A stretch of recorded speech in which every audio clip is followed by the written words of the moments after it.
नमस्कार, नीलम्स इझी रेसिपीजमध्ये सगळ्यांचं मनापासून स्वागत। आज आपण दसरा स्पेशल थाळी बनवणार आहोत। ह्या थाळीमध्ये आपण मसूरची उसळ, पनीरची खीर, पुरी, वाटाणे पुलाव, फ्लॉवर बटाटा भाजी ह्या सगळ्या पदार्थांचा समावेश केलेला आहे आणि फक्त 40 मिनिटात ही थाळी तयार होते। चला तर मग पटकन स्वयंपाकाला सुरुवात करूया। सगळ्यात आधी आपण कुकरमध्ये 1 चमच तेल टाकलं आहे। तेल थोडंसं गरम झालं की त्यात पाव चमच हळद व पाव चमच हिंग घालायचं आहे आणि आता यामध्ये आपल्याला मोड आलेले मसूर घालून घ्यायचे आहेत आणि परतून घ्यायचे। मसूर बुडतील इतका पाणी घालायचं आहे। यानंतर पाव चमच मीठ घालायचं आणि आता आपल्याला कुकरची एक शिट्टी करून घ्यायची आहे। कुकरची शिट्टी होते तोपर्यंत आपल्याला कढईमध्ये उसळसाठी मसाला तयार करून घ्यायचा आहे। कढईमध्ये 2 मोठे चमच तेल टाकायचं आहे। तेल चांगलं तापलं की पाव चमच मोहरी घालायची। मोहरी चांगली तडतडली की यामध्ये पाव चमच हिंग घालायचा आहे। हिंग घातल्यानंतर 1 कांदा बारीक चिरून घेतलेला आहे, हा कांदा घालायचा आहे व आपल्याला परतून घ्यायचा आहे।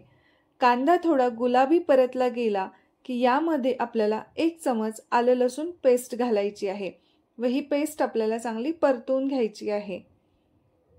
आलं लसूण परतलं गेलं की यात 2 मोठे चमच कच्च्या खोबऱ्याचं व कोथिंबीरीचं वाटण घालायचं आहे व तेल सुटेपर्यंत परतून घ्यायचं आहे। बाजूने तेल सुटलं म्हणजे खोबरं चांगलं परतून झालं आहे। आता ह्यात आपण पाव चमच हळद, 1 ते 1.5 चमच लाल तिखट व 1 चमच काळा मसाला घालून आपल्याला हा मसाला परतून घ्यायचा आहे। आता यामध्ये थोडंसं पाणी टाकायचं व मसाला अर्ध्या मिनिटासाठी शिजवून घ्यायचा।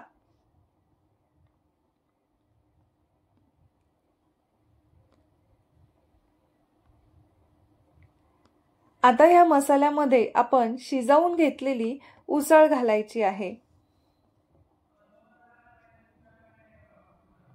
आता यामध्ये अगदी थोडंसं पाणी टाकायचं आहे म्हणजे फक्त अंगाची रस्सा राहील इतकंच। यानंतर चवीनुसार मीठ टाकायचं आणि आता फक्त मोजून 2 मिनिट भाजी शिजवू देऊ।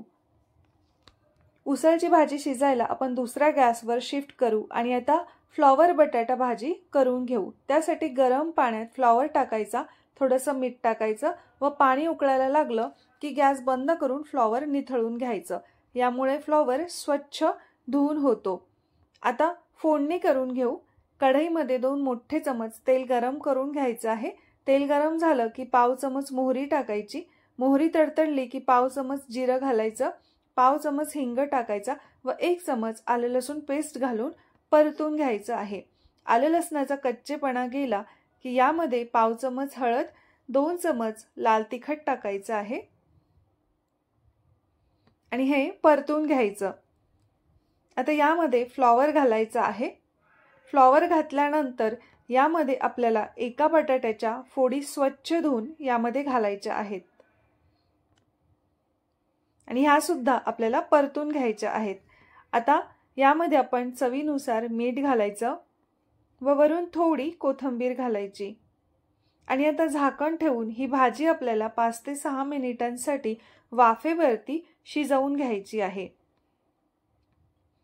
भाजी शिजते तोपर्यंत आपण मिक्सरच्या भांड्यात 1 मोठा कांदा हुबा चिरून घ्यायचा, तसंच एका टोमॅटोचे तुकडे, 15 ते 20 लसणाच्या पाकळ्या, 1 इंच आलं व 2 ते 3 हिरव्या मिरच्या यांचं एकत्रित आपल्याला वाटण तयार करून घ्यायचं आहे।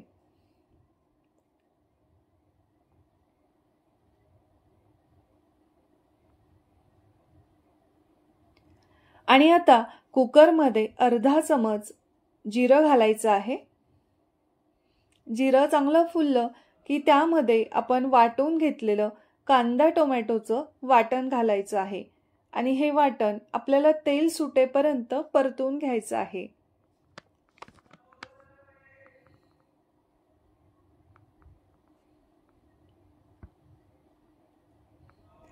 वाटण परतून झालेलं आहे। हे वाटण परतलं गेल्यावरती आपण 1 चमचा यामध्ये धणे पावडर घालायची आहे, अर्धा चमच हळद घालायची व 1 चमच गरम मसाला घालायचा आहे। हे मसाले परतून घ्यायचे। आता 1 वाटी बासमती तांदूळ स्वच्छ धुवून घेतलेला आहे, हा तांदूळ यामध्ये घालायचा आहे।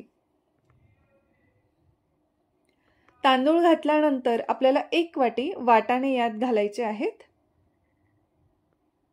तसंच 5 ते 6 काजू सुद्धा यामध्ये आपण टाकायचे आहेत। आता हे सगळं परतून घ्यायचं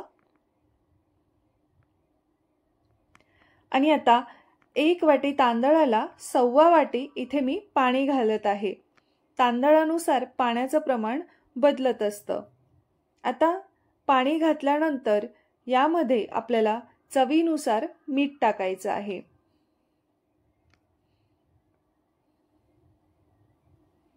यानंतर 2 तमालपत्र यामध्ये घालायची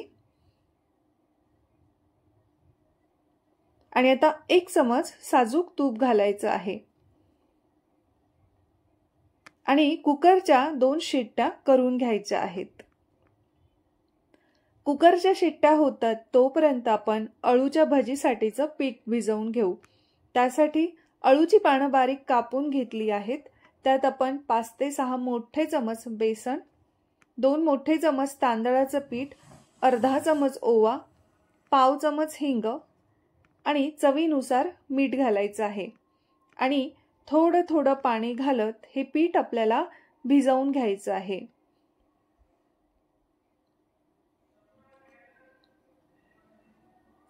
पीठ भिजवून झालेलं आहे। हे पीठ आता आपण बाजूला ठेवून देऊ। आता आपण खीर तयार करून घेऊ। त्यासाठी आपण अर्धा लिटर दूध उकळवायला ठेवायचं आहे।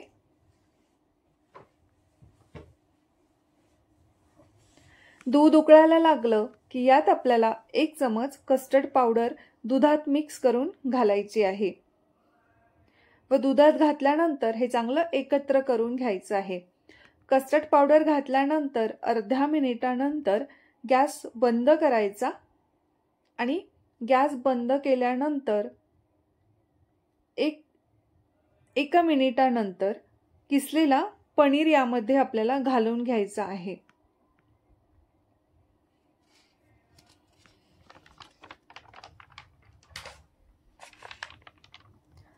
पनीर घातल्यानंतर चवीनुसार यामध्ये साखर घालायची आहे आणि आता गॅस चालू करायचा व सगळं छान एकत्र करायचं। गॅस मध्यम आचेवरती ठेवायचा। थोडीशी यामध्ये वेलचीची पावडर घालायची आहे आणि सजावटीसाठी थोडेसे पिस्त्याचे काप घालायचे। पिस्त्याचे काप घातल्यानंतर गॅस बंद करायचा। आता आपण पुरीची कणिक तयार करून घेऊ। त्यासाठी आपण 2 मोठे भांडे गव्हाचं पीठ घेतलं आहे। त्यामध्ये चवीनुसार मीठ व साखर घातली। 1 मोठा चमच मोहनासाठी तेल सुद्धा यामध्ये आपण घातलं आहे आणि आता ही कणिक मळून घ्यायची आहे। पुरीसाठी घट्टसर गोळा तयार करून घ्यायचा आहे आणि हा गोळा तयार झालेला आहे। आता आपण लगेचच पुऱ्या लाटून घेऊ। मध्यम जाडसर पुऱ्या आपल्याला लाटून घ्यायच्या आहेत। सुरुवातीला एका वाढीसाठीच्या पुऱ्या आपण फक्त इथे लाटून घेणार आहोत। नंतर बाकीच्या पुऱ्या जेवण वाढताना एका बाजूला गरम गरम करता येतात। त्यामुळे आपण सुरुवातीला एका वाढीच्या पुऱ्या लाटून घेतलेल्या आहे। आता पुरीसाठी कडकडीत तेल तापवून घ्यायचं आणि पुऱ्या तळून घ्यायच्या आहेत।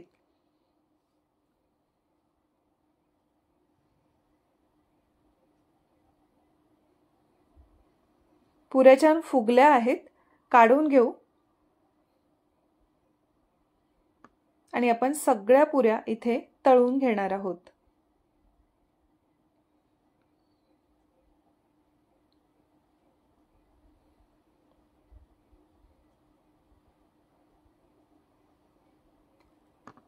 सगळ्या पुऱ्या तळून झालेल्या आहेत।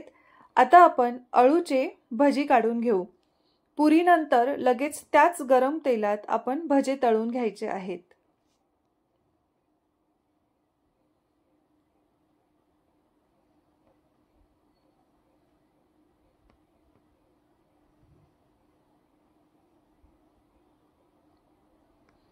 अळूची भाजी सुद्धा मस्त तळून झालेली आहे।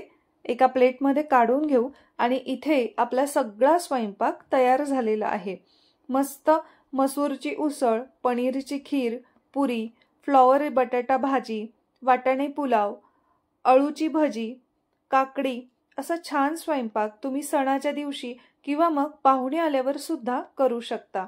अजून यात तुम्ही तळलेला पापड, तुमच्या आवडीनुसार लोणचं, पोळी हे सुद्धा पदार्थ ॲड करू शकता। तुम्हाला या रेसिपीज आवडल्या असतील तर प्लीज व्हिडिओला लाईक करा आणि चॅनलला सबस्क्राईब करा।